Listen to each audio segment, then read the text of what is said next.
नमस्कार दोस्तों। एक बार फिर से आप सभी का बहुत बहुत स्वागत है टॉपर्स फ्रंट एजुकेशन के अंदर। एनटीए नेट का जो एग्ज़ाम था वो फाइनली आपको पता ही है 2021 में जो संपन्न होना था वो हो चुका। कैसा हुआ कैसा नहीं हुआ वो एक अलग चीज़ है। बहुत सारे बच्चे हैं जो कहते थे हमने प्रिपरेशन नहीं की थी, बहुत सारे कहते थे हमारी तैयारी बहुत अच्छी थी, हमारा एग्ज़ाम बहुत अच्छा हुआ है। मे बी 1 महीना या फिर आप मान लीजिए 45 दिनों के अंदर आपका रिजल्ट भी आ जाएगा, हो सकता है इससे पहले भी आ जाए। अब समय है 2022 की तैयारी करने का। 2022 के अंदर जो एक उम्मीद लगाई जा रही है, एक जिसको हम कहें कि कयास लगाया जा रहा है सभी के द्वारा, वो यही है कि अगर सब कुछ सही रहा, कोई किसी तरह की दूसरी तीसरी अगर लहर नहीं आती है, तो 2022 में फिर से दो एग्जाम्स का जो ट्रेंड था पुराना वही वापस से आ जाएगा। इसका मतलब हुआ कि लगभग वही एक आपके साल के प्रारंभ में और एक आप साल के अंत के अंदर एग्जाम हो जाएगा। एक कयास ये लगाया जा रहा है कि 2022 के अंदर जो अब आपका एग्जाम होने वाला है, वो कुछ लोग कह रहे हैं कि हो सकता है कि दो एग्जाम ना हो, एक ही एग्जाम का तरीका सिस्टम जो है वही चलता रहे। बट मुझे नहीं लगता, या फिर ये सिर्फ एक आइडियाज है, इससे कोई ज्यादा फर्क नहीं पड़ता। मेन मुद्दा ये है, अभी मान लीजिए अभी आपका नवंबर का महीना चल रहा है, दिसंबर से अपन जोड़ना शुरू करते हैं। मार्च में भी अगर एग्जाम होता है, मान लीजिए 2022 मार्च में भी अगर एग्जाम होता है, तो भी आपके पास इनफ टाइम है। मेरा अंदाजा ऐसा है कि मई जून के अंदर होगा और फिर 1 दिसंबर के अंदर होगा, तो भी आपके पास इनफ टाइम है। इंपॉर्टेंट थिंग ये है कि अब आप उसकी तैयारी किस प्रकार से शुरू करेंगे। मेन बात यह है कि अब आप उसके बारे में किस तरीके से पढ़ना शुरू करेंगे। मैं बहुत टाइम से यही बात कह रहा हूं कि आप स्मार्ट स्टडी के ऊपर ध्यान दीजिए। फिलॉसफी के बच्चों की दिक्कत ये है कि वो लाइन टू लाइन पढ़ने की कोशिश कर रहे हैं, ये गलत है। लाइन टू लाइन आप मत पढ़िए। दूसरी दिक्कत ये है फिलॉसफी के बच्चों की कि कॉलेज के अंदर उन्हें एजुकेशन का एक एटमॉस्फेयर नहीं मिल पाता है। टीचर्स भी ज़्यादा अवेलेबल नहीं है बहुत सारी कॉलेजेस के अंदर, तो आपका स्टडी मटेरियल अवेलेबल नहीं है काफ़ी जगह पर। तो ऐसे में परिस्थितियां ऐसी बनती है कि सर हमारा बैकग्राउंड जो है वो ही बड़ा कमजोर हो गया, तो फिर अब हम कैसे तैयार करेंगे। देखिए, स्मार्ट स्टडी करने की आपको जरूरत है। हर यूनिट के अंदर हर टॉपिक इंपॉर्टेंट नहीं होता है। एनटीए का पैटर्न मैंने आपको पहले भी बताया है। 10 यूनिट अगर आपके पास है तो हर यूनिट के ऑन एवरेज 10 प्रश्न आप मान के चलिए। इसको मैं प्लस और माइनस के अंदर अगर बोलने की कोशिश करूं तो मिनिमम 7 से अधिकतम 13 ये प्रश्न एक यूनिट से पूछे जा सकते हैं। मतलब क्या हुआ?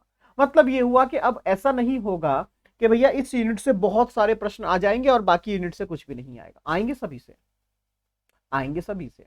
तो आप एक एवरेज मान के चलिए। अगर थोड़ा सा स्क्रीन पर अगर आप देखेंगे, मैं आपको एक छोटा सा कैलकुलेशन बताता हूँ। मैं ये नहीं कह रहा हूँ कि ये कोई थ्योरी है, ये कोई सिद्धांत है, ये कोई प्रिंसिपल है, ये अनुभव है, ये जस्ट हमारा एक एक्सपीरियंस है। जो आपके हिसाब से अगर आपको लगे कि सर ये तो हमें हजम नहीं होता, तो दैट्स इट, वो एक अलग बात है आपकी। एक सिंपल एक कंसेप्ट समझाने की कोशिश करूंगा मैं आपको। मान लीजिए आपके पास कितने 10 क्वेश्चन है आपके पास, या 10 यूनिट्स है आपके पास।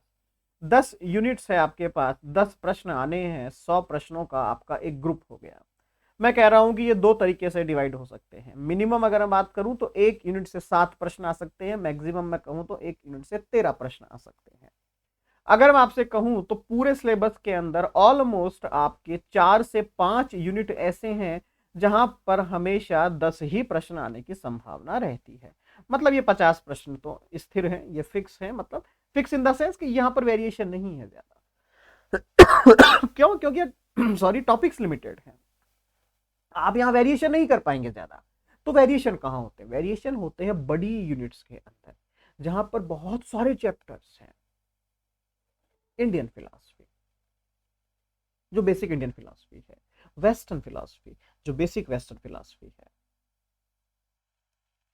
क्यों? क्योंकि अगर आप सिलेबस देखेंगे तो उनके अंदर 17, 18, 19, 20 चैप्टर तक हैं। तो ऐसे में स्वाभाविक है कि अगर 10 प्रश्न आने हैं और 20 टॉपिक है, तो ऑब्वियसली बात है वहां पर वेरिएशन हो सकता है, वहां प्रश्न ज्यादा आ सकते हैं। ये एक स्वाभाविक है, ये नेचुरल है, तो इसमें कोई दिक्कत नहीं है। तो अगर मैं इस तरीके से कहूं तो लगभग आपकी 2 से 3 यूनिट ऐसी है जहां पर प्रश्न जो है वो ज़्यादा आ सकते हैं, ऑलमोस्ट 13-14 प्रश्न भी आ सकते हैं। ये 3 यूनिट आपकी ऐसी भी है, ठीक है। अगर आप देखेंगे तो आपकी लगभग 8 यूनिट हो चुकी है। 2 यूनिट ऐसी है जहां पर मैं कहूं तो प्रश्न कम भी आ सकते हैं। अगर मैं सिंपल वे में आपसे कहूं तो आपका इंडियन और वेस्टर्न एथिक्स, ये बहुत छोटा यूनिट है, बहुत ही छोटा यूनिट है, प्रश्न ज़्यादा नहीं है यहाँ पर। या मैं कहूँ कि इंडियन सोशल पॉलिटिकल फिलॉसफी, बहुत छोटा यूनिट है, बहुत ज़्यादा यहाँ पर टॉपिक्स नहीं निकलते हैं। ये वो यूनिट्स है जहाँ प्रश्न कम आ सकते हैं। ये जस्ट मैंने एक राउंड फिगर या फिर मैं कहूँ कि जस्ट लमसम मैंने आपको बताया है। मैं ये नहीं कह रहा हूँ कि मैं भगवान हूँ, मैंने जो कह दिया वही सत्य है, नहीं। ये एक आइडिया मैंने आपको बताया कि आपके सिलेबस को हम 3 पार्ट्स में डिवाइड करते हैं। एक वो पार्ट जो कांस्टेंट रहता है, जहाँ पर टॉपिक्स भी फिक्स हैं, प्रश्न भी फिक्स हैं। एक वो पार्ट जहाँ पर मैक्सिमम वेरिएशन होता है। एक वो पार्ट जहाँ पर वेरिएशन तो है लेकिन प्रश्न बहुत कम, क्योंकि वहाँ टॉपिक्स बहुत कम है। ये सबसे छोटी यूनिट्स है, सबसे छोटी यूनिट्स है ये सबसे बड़ी यूनिट्स है, और ये आपकी नॉर्मल यूनिट्स है, ना तो बहुत ज्यादा बड़ी ना बहुत ज्यादा छोटी। अब जब आप तैयारी कर रहे हैं, जब आप प्रिपरेशन कर रहे हैं, बहुत सारे बच्चे मुझसे एक प्रश्न हमेशा पूछते हैं कि सर हमें पिछले सालों के प्रश्नों के उत्तर दे दीजिए, उससे क्या होगा। बोले सर हम उसकी ही प्रैक्टिस कर लेंगे, हम उससे पास हो जाएंगे। उससे आप पास नहीं हो सकते हैं। प्रीवियस ईयर क्वेश्चंस के अंदर कुछ क्वेश्चंस रिपीट होते हैं, मैं आपकी बात मानता हूँ। ऑलमोस्ट 10 से 15% प्रश्न जो हैं वो रिपीटेशन में होते हैं। 10 से 15%, मतलब 100 में से तकरीबन 10 से 15 प्रश्न जो हैं, क्वेश्चंस जो हैं वो रिपीट हो सकते हैं। ये एक पॉसिबिलिटी है, फिक्स नहीं है। तो ऐसे में क्या किया जाए, तो मैं आपको हमेशा एक ही सलाह देता हूँ, जब भी आप एक टॉपिक पढ़ें, जब भी आप एक चैप्टर पढ़ें, जब भी आप एक यूनिट पढ़ें, तो उसके शॉर्ट वन लाइनर नोट्स बनाने की कोशिश करें। वन लाइनर नोट्स बनाने से फायदा क्या होगा, आप उस यूनिट के अंदर तक जान पाएंगे कि इसको पढ़ना किस प्रकार से है, इसका इंपॉर्टेंट पार्ट क्या है। जैसे कि मान लीजिए आपने इंडियन फिलॉसफी शुरू किया, तो आपने चारवाक दर्शन को पढ़ा। चारवाक दर्शन के प्रणेता या फाउंडर, वन लाइनर, मतलब इस तरीके से लिखिए। देखिए अब एक नोट्स कॉपी बनाइए, नोट्स कॉपी में हर कुछ नहीं लिखना है, नोट्स कॉपी बनाइए। फाउंडर ऑफ चारवाक फिलॉसफी, अपना आंसर लिख दीजिए यहाँ पर। सेकंड, पहला हो गया चारवाक दर्शन के प्रणेता या फिर उसको उत्पन्न करने वाले, पैदा करने वाले, प्रकाशित करने वाले कौन थे। आपने कह दिया साहब ये इस व्यक्ति का नाम था और इन्होंने किया था, काम खत्म। ठीक है, what is the basic meaning of Charvaka word, Charvaka का अर्थ क्या है। ये प्रश्न पहले बहुत फेवरेट प्रश्न था, जब आपका यूजीसी और सीबीएसई का जब दौर था आपका, तो ये बड़ा फेवरेट प्रश्न हुआ करता था। चारवाक का अर्थ क्या है, चारवाक शब्द का अर्थ क्या है। ठीक है, इसको आप एक लाइन लिख लीजिए, इसका अर्थ ये होता है। इस तरीके से आप देखेंगे एक चैप्टर के अंदर ऐसी लगभग लगभग 20 से 30 लाइंस या 20 से 30 वन लाइनर्स, शॉर्ट नोट्स या शॉर्ट क्वेश्चंस बनते हैं। आप विश्वास नहीं करेंगे, जब आप एग्जाम से जस्ट पहले इन नोट्स को देखेंगे तो आपको सारी यूनिट्स क्लियर हो जाएगी। ये इतने ज़्यादा आपके लिए बेनिफिशियल है। दूसरी बात, इससे आपको डिस्ट्रैक्शन नहीं होगा। तीसरी बात, ये हुनर आपको आना चाहिए। मैंने मेरे बनाए हुए नोट्स आपको दे दिए, वो आपके लिए इतने ज़्यादा इंपॉर्टेंट नहीं है, महत्वपूर्ण नहीं है।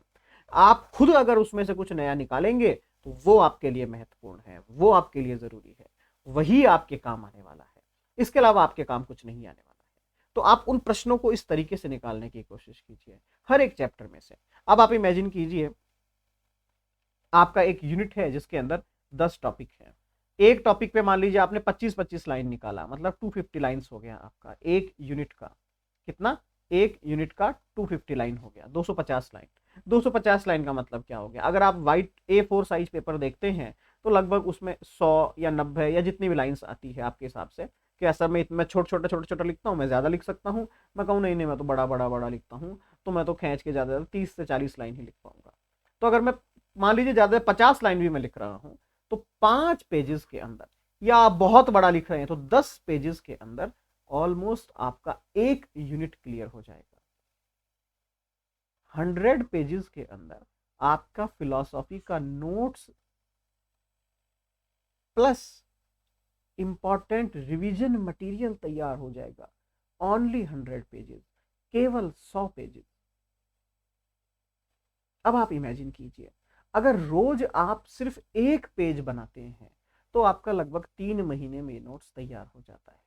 केवल एक पेज रोज बनाना है, मतलब कि आपने आज मान लीजिए केवल एक चारवाक दर्शन को ही पढ़ा, तो एक चारवाक का आपने देखा है कितना पेज बन गया इसका। एक पेज नहीं बना, आधा बनाए तो आधा और पढ़ूंगा फिर मैं अगला चैप्टर, एक पेज रोज बनाऊंगा। 3 महीना मतलब आपको रोज का आधे से 1 घंटा पढ़ने का ही मैं समय दे रहा हूं, और आपका 3 महीने में सिलेबस कवर हो जाता है। समझ रहे हैं बात को? बहुत ज्यादा पढ़ने से आपको कोई लाभ नहीं है, कोई फायदा नहीं है। पढ़ाई इस प्रकार से कीजिए कि जो पढ़ लिया अब बात खत्म, इसके बाहर कुछ नहीं आ सकता। वो टॉपिक्स देखिए सिलेबस के अंदर, सिलेबस में क्या टॉपिक्स दिए गए हैं, सिलेबस में चारवाक से संबंधित क्या टॉपिक्स बताए गए हैं। आप सिलेबस देखते ही नहीं है, आप सिलेबस ही नहीं देखते हैं। पहले आप देखिए, सिलेबस में अगर कहा गया है कि चारवाक दर्शन की ज्ञान मीमांसा, the epistemological philosophy of Charvaka, तो ही हमें एपिस्टेमोलॉजी पढ़ना है। समझ रहे हैं बात को? सिलेबस में अगर दिया हुआ है तो ही पढ़ना है, वरना नहीं पढ़ना है। ठीक है, तो इस तरीके से एक सिस्टम थोड़ा सा डेवलप कीजिए। टफ नहीं है, हार्ड जरूर है, मैं कहूंगी नामुमकिन तो बिल्कुल भी नहीं है। आप कर सकते हैं, आप बहुत कुछ कर सकते हैं, आप थोड़ी सी मेहनत कीजिए इसका। दूसरा, फर्स्ट पेपर के अंदर आपको थोड़ा कंफ्यूजन हो जाता है कि सर इसको किस तरीके से तैयार करें, ये वो घबरा जाते हैं आप लोग। तो इसके लिए मेरी एक ही सलाह है, हालांकि एक एक उसके लिए क्या, दोनों ही पेपर्स के लिए मैं सलाह दे रहा हूँ, फर्स्ट पेपर और सेकंड पेपर के लिए। फर्स्ट पेपर आपका जो है उसको भी अगर आप यूट्यूब पर सर्च करेंगे तो वहां पर मेरे हिसाब से दुनिया भर के लेक्चर्स हैं जो आपके पूरी 5 यूनिट्स तैयार करवा देते हैं। पूरे के ऐसे सारी की सारी वो यूनिट्स तैयार करवा देते हैं जो आपको नहीं आती है, वो सारी यूनिट्स तैयार करा देते हैं आपकी जो आपने कभी पढ़ी भी नहीं है। तो अगर आप टोटल करते हैं तो पूरी की पूरी 10 यूनिट फाइनली आपकी तैयार हो जाती है वहां पर भी। तो आपको कहीं पर भी पैसा लगाने की जरूरत नहीं है। सेम एज अगर आप फिलॉसफी की बात करते हैं, 2012 से हमने ये चैनल शुरू किया था। मेरे चैनल पर अभी वर्तमान में, शायद मैं एग्जैक्ट नहीं कह रहा हूं, बट 900 से ज्यादा क्लासेस अपलोड है। 900, 900। अगर आप ऑन एवरेज आधा घंटे का एक क्लास मानते हैं तो आप देखिए कितने आवर्स का स्टडी मटेरियल वीडियोस के अंदर फिलॉसफी का आपके पास अवेलेबल है। आप सिर्फ टॉपिक डालिए यूट्यूब के ऊपर जाकर, पहला या दूसरा वीडियो आपको मेरा ही दिखेगा, यही शक्ल आपको वहां घूमती हुई नजर आ जाएगी। जो बच्चा कैपेबल नहीं है, जो बच्चा ये चाहता है कि सर मेरे पास पैसा नहीं है लेकिन मैं मेहनत कर सकता हूं, तो आपको कहीं पर भी पैसा देने की जरूरत नहीं है। मुझे भी मत दीजिए आप पैसा। यूट्यूब पर हमने 900 के आसपास वीडियोस अपलोड किए हुए हैं और ये प्रोसेस कंटिन्यूअस है, ये चल रहा है। जब तक मेरा मन करेगा तब तक मैं ये करता रहूंगा।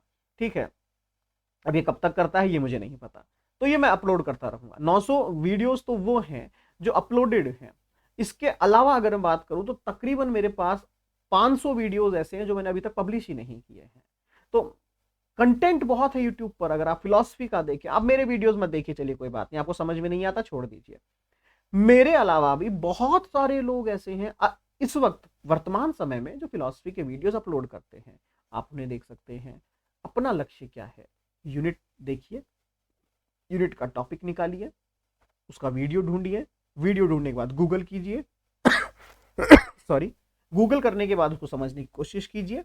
अगर आपके पास नोट्स अवेलेबल हैं तो बहुत अच्छी बात है, वरना मार्केट से कोई भी एक रेफरेंस बुक खरीद लीजिए जहां पर 10 की 10 यूनिट्स आती हो, जहां पूरी 10 यूनिट उन्होंने लिख रखी हो, उसको अपने पास रखिए और अपनी पढ़ाई तैयार, पढ़ाई शुरू कर दीजिए आप। मेरा रिकॉर्ड रहा है पिछले 9 साल के कैरियर में, मैंने कभी आपको ये नहीं कहा, किसी बच्चे को मैंने ये नहीं कहा कि आप मेरे पास आओ, मेरे पास एडमिशन लो, मैं ही पढ़ा सकता हूँ, नहीं। मैंने हमेशा कहा है सेल्फ डिपेंडेंसी, खुद के ऊपर निर्भरता रखिए। मैं नहीं पढ़ा सकता हूँ, आपको मेरा समझ में नहीं आता है, कोई दिक्कत नहीं है, लेकिन आप यूट्यूब पे देखेंगे तो वहां पर आपको बहुत सारे फ्री लेक्चर्स मिल जाएंगे। आप पैसा भी मत काटिए, मत काटिए पैसा अगर आप नहीं काटना चाहते हैं। लेकिन एग्जाम पास करने के लिए सिर्फ आपको एक ही चीज चाहिए, पैसा नहीं, आपका कॉन्फिडेंस, और आप कितनी लगन के साथ उसकी मेहनत कर रहे हैं। बस ये आप 2 चीजें अपने पास रखिए। 2022 के एग्जाम की तैयारी कीजिए। अगर आपको लगता है कि भैया हमें तो एडमिशन ही लेना है, तो हमारे डिस्क्रिप्शन में नंबर है, तो आप एडमिशन ले लीजिएगा। अगर आपको लगता है नहीं भैया हमें तो बिना एडमिशन के ही काम चलेगा, तो यूट्यूब पर भी मेरे 900 वीडियोस हैं, 900 क्लासेस है, पूरा इंडियन, पूरा western, social, religious, ethics, logics, जो आप देखना चाहें सब कुछ अवेलेबल है वहां पर। मुझे खुद को नहीं पता इतने वीडियोस कैसे अपलोड हो गए, बट 2012 से यात्रा चल रही है तो लगभग 9 साल हो गए, तो बहुत सारा कंटेंट है वहां पर। आप वो देखिए, पढ़िए, मेहनत कीजिए। अगर कोई दिक्कत आती है, कुछ समझ में नहीं आता है, तो आप मुझसे संपर्क कीजिए, हम बैठकर कोई समाधान करने की कोशिश करेंगे। अभी 1 तारीख से हम बैचेज शुरू कर रहे हैं, 1 दिसंबर से एनटीए नेट के, तो अगर आप चाहें तो आप एडमिशन ले सकते हैं। अभी हमने कुछ रियायत की हुई है फीस के अंदर, तो देखिएगा। ठीक है, तैयारी कीजिए, पढ़ाई कीजिए। बहुत बहुत धन्यवाद आपका।